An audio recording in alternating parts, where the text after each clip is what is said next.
ପୃଥିବୀର ବୃହତ୍ତମ ସମ୍ବିଧାନ କିଏ? ଉତ୍ତର ଭାରତୀୟ ସମ୍ବିଧାନ। ପରବର୍ତ୍ତୀ ପ୍ରଶ୍ନ, ଡକ୍ଟର ବି.ଆର୍. ଆମ୍ବେଦକରଙ୍କ ପୁରା ନାମ କ'ଣ?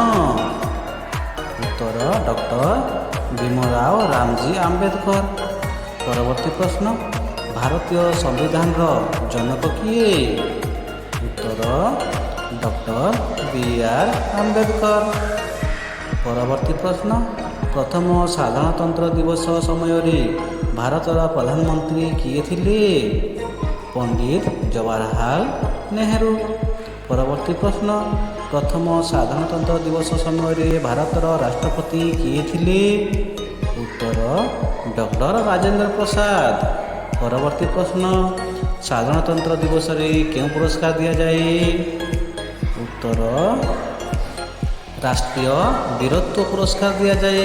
ପରବର୍ତ୍ତୀ ପ୍ରଶ୍ନ, ସାଧାରଣତନ୍ତ୍ର ଦିବସରେ ରାଜ୍ୟର ରାଜଧାନୀ ଗୁଡ଼ିକରେ କିଏ ପତାକା ଉତ୍ତୋଳନ କରନ୍ତି? ଉତ୍ତର ରାଜ୍ୟପାଳ। ପରବର୍ତ୍ତୀ ପ୍ରଶ୍ନ, ସାଧାରଣତନ୍ତ୍ର ଦିବସରେ ପ୍ୟାରେଡ୍ କେଉଁଠାରୁ ଆରମ୍ଭ କରାଯାଇଥାଏ?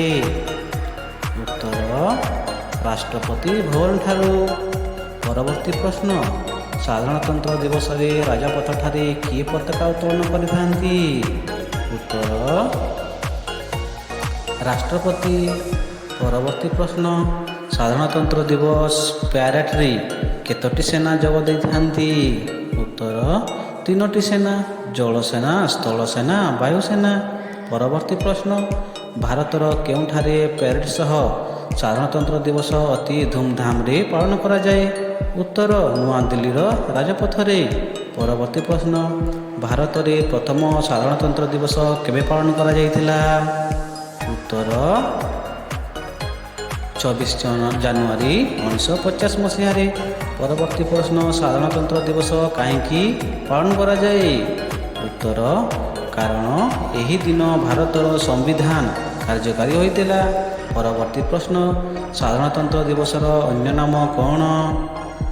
ଉତ୍ତର ଗଣତନ୍ତ୍ର ଦିବସ। ପରବର୍ତ୍ତୀ ପ୍ରଶ୍ନ, ସାଧାରଣତନ୍ତ୍ର ଦିବସ କେବେ ପାଳନ କରାଯାଏ? ଉତ୍ତର ଜାନୁଆରୀ 26 ତାରିଖରେ ପାଳନ କରାଯାଏ।